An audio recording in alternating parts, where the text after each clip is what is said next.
குட்டி சிரமது தாழ்த்தி நமஸ்கரிக்க வேண்டும். யார் தெரியுமா?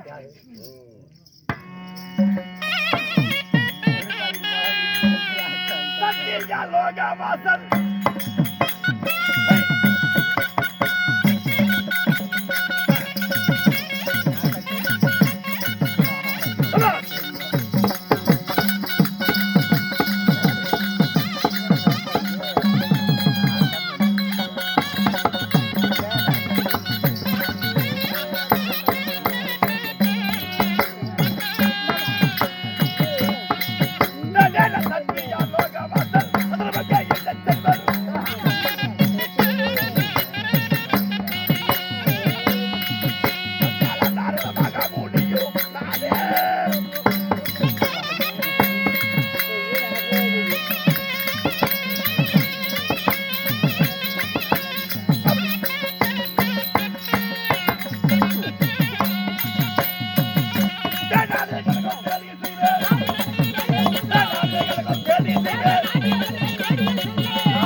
மாதவன், என் பெயர் திரு என்றால் என்ன?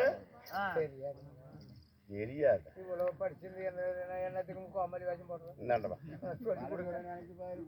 திரு என்றால் மூன்று.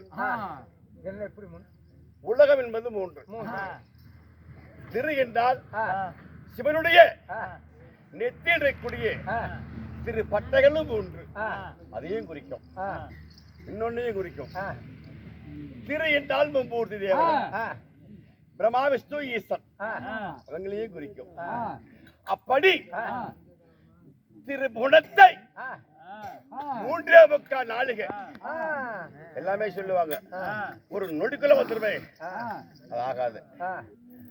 3.25 நாளிகை என்பது 1.5 மணி நேரம். அப்படி 3.25 நாளிகைக்குள்ள அமராவதி, பொன்னுலோகம், தெய்வலோகம் சுத்தி வந்துருவேன். அப்படி வரக்கூடிய என் பெயரோ நாரத மகாமுனிவர். ஐயா, நாரத மகாமுனிவரே, 3 உலகத்தை சுத்திக்கிட்டு திரியுறீங்களே, என்ன காரணத்துக்காக சுத்துற? உன் தாய் தந்தை யாரப்பா? இந்த உலகத்தில் நான் எப்படி பிறந்தேன்? எப்படி பிறந்த? எனக்கு முதல் பெயர் என்ன? அப்படியா? என்னை பெற்றவர்கள் யாரு? என்னை யாரு பெக்கல? என்னை படைத்தவர் யாரு?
என் தாய் இந்த உலகத்திலே இன்னென்றால் என்ன தெரியாதுங்களே. அதுவே தெரியாதா? அதாவது எனக்கு 13 வயசு. ராயக்கோட்டைக்கு கூத்துக்கு போகும்போது அப்ப நடந்துதான் போகணும். ராயக்கோட்டை பக்கத்துல பூவத்தி கிட்ட கிராமம். அப்ப எனக்கு வயசு எத்தனை? 12 வயது. அந்த 12 வயதுல பையத்துக்கு தோல்ல போட்டுக்கிட்டு போய்கிட்டு இருந்த கூத்துக்கு ஒரு ஆசிரியர், தலைவர் மாதிரி ஒரு கலை ஆசிரியர் வந்து கேட்டார், அப்பா நீ எங்க நேரத்துக்கு நிறுத்தி கட்டிச்ச அப்படின்னார். ஐயா நான் கூத்துக்கு போறேங்கன்னு. சந்தோஷம். கூத்துக்கு போற ரைட்டு. என்ன இருந்தா கூத்தாடுவேன்னு கேட்டாரு. இந்த இடத்த கூத்தாடலாம் தெரியாதுங்க. அப்படியா? தாளம், மேளம், ராகம், இசை இத்தனை இருந்தாலுமே நம்ம கூத்தாட முடியாது. அதுதான் அப்பவே கேட்டேன், சாமி நீங்க சொல்லும் வார்த்தையிலேயே கதை விளக்கிட்டீங்க என்ன, எனக்கு அர்த்தம் சொல்லுப்பான்னா என்ன இருந்தா கூத்தாடலாம்னா இந்த நாவு இருந்தால் கூத்தாடலாம், இந்த நாவு இல்லைன்னா ஓமச்சாடதான். அப்படி இந்த உலகத்திலே இன்னின்ற பொருளுக்கு தலைமையா வழங்கி வரா நின்ற என் தாய் சரஸ்வதி தேவி. உலகெங்கும் யானை முதல் எறும்பு கடைசி 84 ஜீவவேதங்களையும் படைப்பது யார்? என் தந்தை பிரம்மா. தெரியும்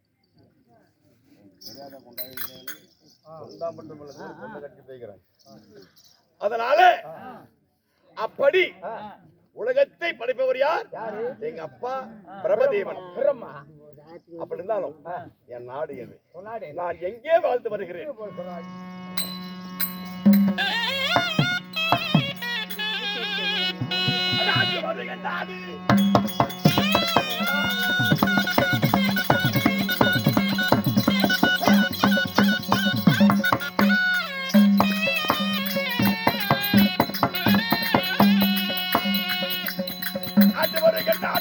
அழகான முகல் வந்தாலும்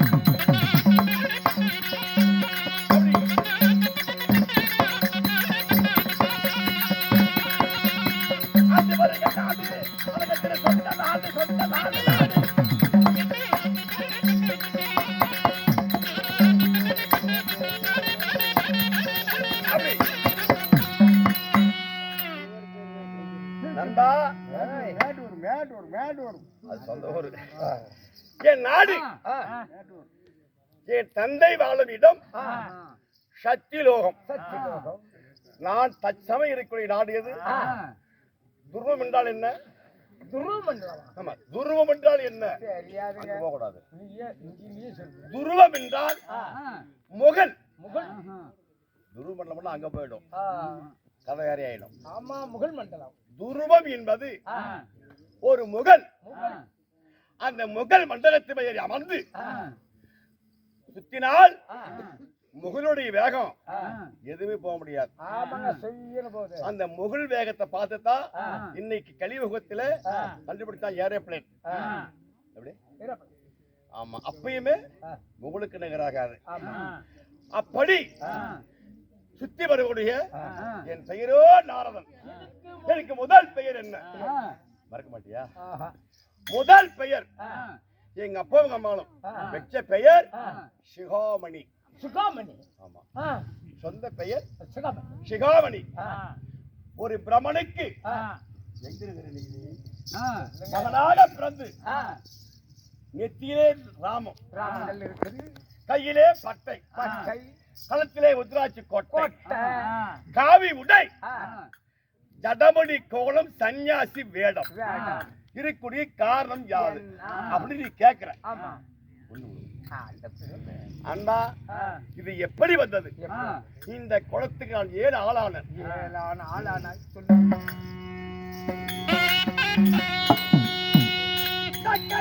வந்தாலே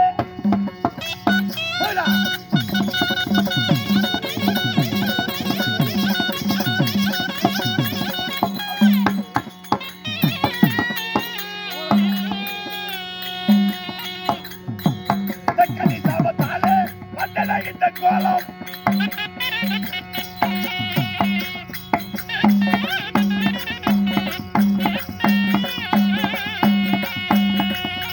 தக்கனி சாபத்தாலே வந்தத இந்த கோலம்.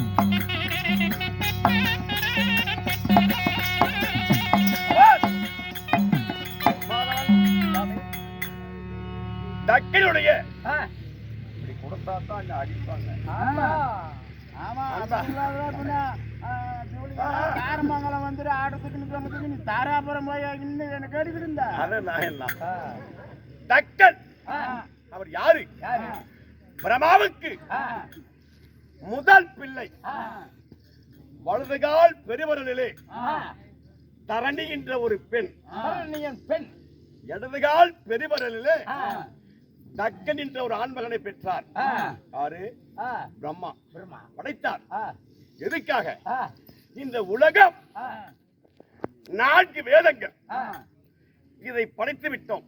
அப்படி என்று முதல் முறையாக 4 வேத கட்டுப்புக்கை எடுத்து முதல் பழிக்குதா பழிக்கலையா அப்படி என்று பிறக்க வைத்தார் தக்கன் தரணியை.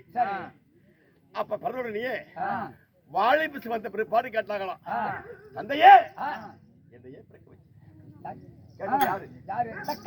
தக்கன் என்றாலும் தரணிகின்ற பெண்ணும் கேட்டாங்களாம், அப்பா இந்த உலகம் உற்பலமாக வேண்டும், இந்த உலகம் உற்பத்தியாகணும், ஆமா பிரபல்யமாக வேண்டும் அப்படி என்றாராம்.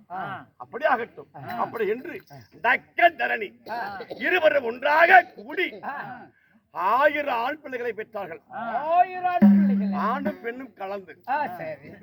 அப்படி பெற்றவுடனேயே பார்த்தான் தக்கன் தரணி, இந்த 1000 ஆணும் பெண்ணும் நம்ப கட்டக்கூடாது, உலக உருப்படமாகுமா, இவங்களை தனியா வைக்கணும் அப்படி என்று அழைத்தார் என்னை. சிகாமணி எங்க அண்ணன் என்ன கூப்பிட்டாரு, சிகாமணி அப்படின்னார். அண்ணா என்று பெரிய ஒரு மண்டபத்தை அமைச்சிக்க வேண்டும். இந்த மண்டபத்துக்குள்ள ரூபா இருக்கணும். ஆமா 1000 மரங்களுக்கு அன்னையை அளிக்கிறோமோ அதே போல காலையிலும் மாலையிலும் அன்னம் அளித்து துன்பத்தை காட்டாத, சிரமத்தை காட்டாத, பெருமையவே காட்டுகின்றார். அப்ப நான் புரிஞ்சுக்கிட்டேன், இன்பம் என்பது என்ன தெரியுமா? என்னது அதுமே தெரியாது. வாங்க சுருக்கமா சொல்லணும், கடலுக்கு கரை இல்ல, இந்த காதலுக்கு வயசு இல்ல, சாகல்ல வரையிலும் இந்த இன்பம் என்பது அது ஒண்ணுதான். அது ருசியா அறிய முடியாது, அது பசியை அளிக்காது. சாப்பிட்டு தூங்குவியா, மக்கால என்ன பண்ணுவேன், சோறு போட்டாலுமே.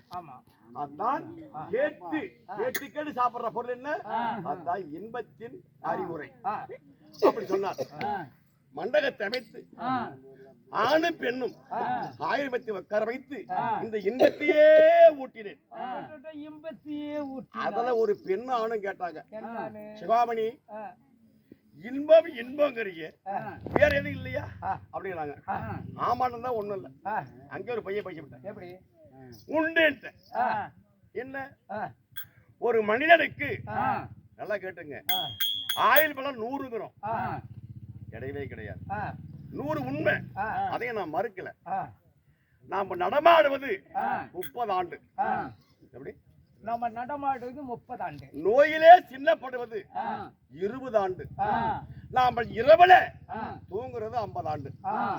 எங்களுக்கு 100 ஆயிடுச்சு. 100 குதிக்கிற நாம தூங்குவதே 50 வருஷம் முடிஞ்சு போச்சு. சிரமத்துக்கு ஆளாவது 20 ஆண்டு, செல்வமா இன்பமா இருப்பது 30 ஆண்டு. எப்படி 30 ஆண்டு? இதுக்குள்ளேயே வெகு வேலை பண்றீங்க நீங்க. நான் பண்ணலங்க. இப்படி நான் சொன்னேன், உலகத்திலே இன்பம் துன்பம், எப்படி இன்பம் துன்பம் துயரம் 3 பாகம் என்றேன். அப்ப கேட்டா 2 பேருமே இதுல எது பெரிது, இந்த 3க்கும் எது பெருசு அப்படின்னாங்க. நீ என்ன சொன்ன? என் வாய் வச்சு கம்பளம் தான். இந்த இன்பம் துன்பம் சிரமத்தை விட சிவன் பாதமே பெரிது என்றேன். சிவன் பாதமே பார்த்தாங்க. ஏன் இந்த இன்பத்துல ஊட்டிக்கிட்டு சிரமத்துக்கு ஆளாவணும்? தேவையே இல்லை. இன்பமும் வேண்டாம், துன்பப்படுறதும் வேண்டாம், திரும்பமும் வேண்டாம். அப்படி என்று இந்த உடல் இந்த பூமியில இருக்க அன்னத்தண்ணி ஆகாரம் இல்லாமல் இந்த 1000 பேரும் சிவசிவா சிவசிவா சிவசிவா என்று சிவன் பாதமே சேர்ந்து போயிட்டாங்க. உடல் இங்க, இந்த உயிர் சிவன் பாதமே சேர்ந்து போச்சு. பார்த்தா அப்படின்னா அண்ணா அப்படின்னு என்னப்பா இன்பத்தை சொன்னாயா? 1000 பேத்துக்கு ஒவ்வொரு குழந்தை பிறந்தாலும் 2000 ஆச்சு. 2 பேத்து பிறந்தா என்னாச்சுன்னா அண்ணா அங்கத்தான் நடந்து போச்சு. என்ன நடந்த கதையை விளக்கமா சொன்னேன். ஏண்டா, நான் கேட்ட கேள்விகள் என்ன, நீ சொன்ன வார்த்தை என்ன, எங்கிட்டயே போய் பேசுகிறாயா? இதோ அப்படி சாபத்தை. இன்று முதல் உனக்கு இரண்டாவது பெயர் பொய்யன். பொய்யன் எனக்கு பேர் பொய்யன். ஒரு பொய்யை சொல்லி ஒரு கலகத்தை செய்யணும் இடத்துல. அப்படி செய்யவில்லை என்றால் உன் முதுகு மூட்டை சுமக்கும், வயிறு பானை போல் உப்பும், கால் தூணு போல் வீங்கும். விடி சாபத்து என்றார். சிவசிவா நாராயணா, இதுக்கு எங்க போறது? நம்ம டெல்லி கலந்து போக முடியுமா? எங்க போய் பேசுறது? போய் பேசி விடலாம். கலை எப்படி கிடைக்கணும்? எங்க போன அப்படி என்று எங்க போன தெரியுமா?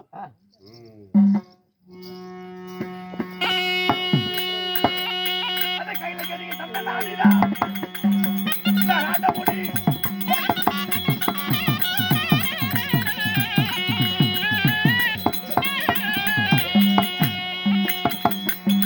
தேடி ஓடி வரானே நாராத முடி.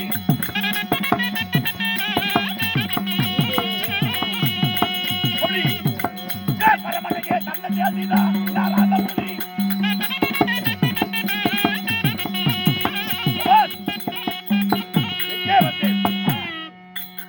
உலகையே கட்டி காக்கும் பரம்பொருள் லோகநாயகன் என் தாத்தா, பெரிய தாத்தா பரமேஸ்வரனை தேடி வந்தேன். அப்ப வரும்போது நாரதா, அவர் தான் முன்ன கூப்பிட்டாள். நாரதா என்று கூப்பிட்டது முதல் காரணம் என்ன தெரியுமா? அதுக்கு அர்த்தம் உண்டு. நாரதனை ஏன் பெயர் வந்தது? என்னுடைய தாத்தனுக்கு முதல் பெயர் என்ன? அலைகடலில். எப்படி? அலைக்கடலில் தாயும் இல்ல தந்தையும் இல்லாமல் அனாதிய பிறந்தான். எப்படி பிறந்தான்? கடல் நுரை துரு நாற்றம் அப்படின்னு அழுக்கு நுரையும் அந்த அழுக்கும் ஒன்றாக சேர்ந்தது.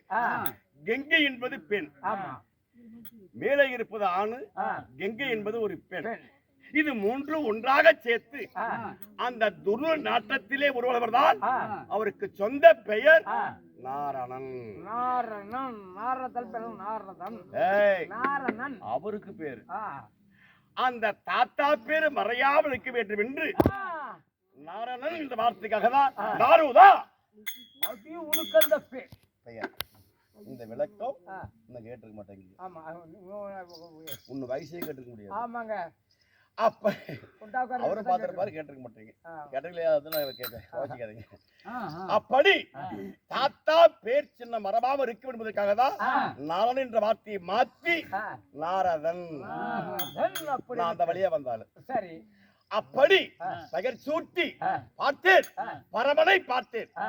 உலகத்தில தாத்தா தக்கன் சாபம் எனக்கு அழிக்க முடியாது. அதனால ஒரு நாள் கலகம் செய்யவில்லை என்றால் என் முதுகோ மூட்டை சுமக்கும், வயிறு பானை போல் உப்பும், துணு போல் வெகும், என் சிரமோ 1000 சொக்கா வெடிக்கும். அப்படி என்று தக்க மாளிகை சொல்லுங்கள், தக்க மாளிகை சொல்லுங்கள்.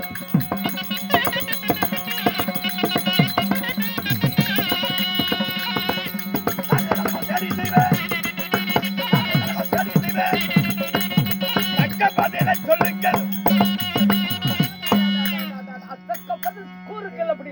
தக்க பதிலை கூற வேண்டும் தாத்தா என்று. அப்ப பார்த்தாரு எங்க தாத்தா நாரதா, கலங்கம் இருக்கும் என்ற உனக்கு கிடைக்கவில்லை. அப்படி என்றால் இதோ பார் சிவன் மாலை. சிவன் மாலை இதல்ல, இது எங்க தாத்தாவோட மாலை. இதுதான் சிவன் மாலை, உத்ராட்சம். இதுதான் சிவனுக்கு உகந்தது. இந்த மாலை விஷ்ணுவுக்கு உகந்தது. இந்த உத்ராட்ச மாலையே பகவான் போட மாட்டாரு. இப்ப ஏன் போட்டுக்கிறேன்? உலகத்திலே எல்லாமே சொல்றாங்க, அறியும் சிவனும் ஒன்று, அறியாத வாயிலும் மண்ணு. இது யாருக்கு பொருந்தும்? யாருக்குமே பொருந்தாது. இந்த நாரதனுக்கே பொருந்தும். எப்படி பொருந்தும்? நெத்தியில் இருப்பது என்ன? ராமங்கள். கையில் போட்டுக்கிறது என்ன? பட்டை. பட்டை. சொந்த தாத்தா என் தண்ணி நெத்தியில, இரண்டாவது தாத்தா என் கரங்களில, அரி மேலே சிவன் கீழே. போதுமா? இந்த அரியும் சிவனும் ஒன்று என்ற உலகத்தின் வார்த்தை இந்த நாரதனுக்கே தான் பிறந்தோம், மற்ற யாருக்கும் பிறந்தாது. எல்லாத்தையும் பாருங்க, பட்டை வைப்பாங்க, நாமம் போடுவாங்க, ஒரே நெற்றி ஒத்தலாம் போடுவாங்க. அந்த ஒத்தலாம் யார் தெரியுமா? நாமம் என் நாமம் ஒண்ணு ஒழிச்சிட்டாரு. ஆமா. அப்படி அண்டா இந்த சொல்வாளை விழித்து கலகம் இருக்கும் இடத்திலே 3 முறை ஓம் நமச்சிவாய நமக இந்த வார்த்தையை 3 முறை கூறினால் கலகம் இருக்கும் இடம் நன்றாக தெரியும். நன்றாக அறிந்து கொள்ளலாம். மாலையில கலப்ப கொடுத்தேன். அப்பொழுது மறுமுறை ஏப்பா நல்லா இருக்கிற வீட்டுல ஒரு கலகத்தை மூட்டனா அது பாவம் தானே. ஆமாங்க ஆமாங்க. இந்த பாவத்தை இங்க தொலைப்பது நாம காசிக்கு போனா கூட சொல்லுங்க. ஏற்கனவே நம்ம சாபத்தை பெற்றவங்க. ஆமா. அப்படி என்று மறுமுறை எங்கு வந்தேன், வைகுண்டம் வந்தேன். சரி கலக்கா வெட்டுவா தாலு வைக்கிந்தம்மா. தாலு வைக்கிந்தோம். அது ஒரு டம்பா எடுத்துக்கிட்டு 30 சாக்கு எடுத்துட்டு போனேன். அங்கல்லப்பா இது வைகுண்டம். என் தாத்தா இறக்கும் இடம் வைகுண்டம். வார்த்தையில கிளறக்கூடாது. அப்படி தாத்தா அப்படின்ற நாளா கவனி என்ன பாச்சு ஏன் அப்படி வர ஏன் அப்படி நிக்கிற அடுத்த கோடி தானே தூங்கிட்டு பாக்குறியா? இல்ல நான் தூங்க மாட்டேன். அப்படி என்று கேட்டார். தாத்தா பரமனை பார்த்தேன், சிவவாளை கொடுத்தார், கலகத்தை கண்டுபிடிச்சிருவேன், அதை செஞ்சா பாவம் தானே, இந்த பாவத்துக்கு என்ன நல்ல வழி சொல் அப்படின்றேன். நாளா கலகத்தை உச்சரிக்கும் போது 3 முறை ஓ நமோ நாராயணா நமக என்ற 3 வார்த்தையை கூறி அந்த கலகத்தை தொடங்கினால் அந்த கலகம் உன்ன சேர்ந்து அதுல வரக்கூடிய பாவ கர்ம தோஷங்கள் என்னையவே சேரும் என்றார். அன்பா இன்று தினம்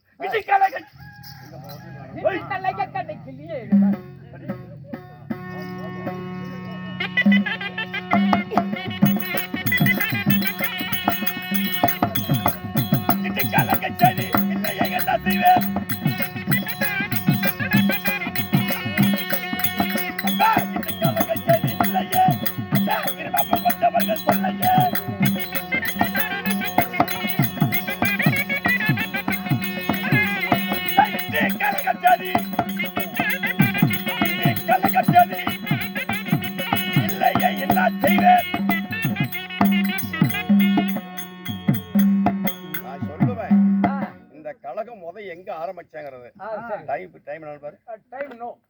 டைமுக்கு நோவா உனக்கு? சரி உனக்கு பைத்தியம் தெரிஞ்சு சொல்ல வேண்டியதே இல்லை. 5 சரி டைம் இருக்காது. அதனால இன்று கலகம் தெரியுமா? கொட்டையை பிடிச்சு பாக்குறேன். உத்தராட்சி கொட்டையிட ஆடுறாவன். ஓம் நமச்சிவாய நமக ஓம் நமச்சிவாய நமக வந்திருக்கிறான். நம்பா தென்று அது இல்லை கலக்கம் இருக்கும் இடம் தெரிந்து விட்டேன். அதாவது விந்தனந்தாபுரி அங்கே சென்றால் என்று கேள். இந்த பூலோகத்தில அத்துருமம் அநீதி நடக்கின்றது. அங்கே சென்றால் ஒரு பெண் வகையில எனக்கு கலகம் இருக்கு தெரிகிறது. இப்ப சொல்ல மாட்டேன், அங்க போய் சொல்றோம்.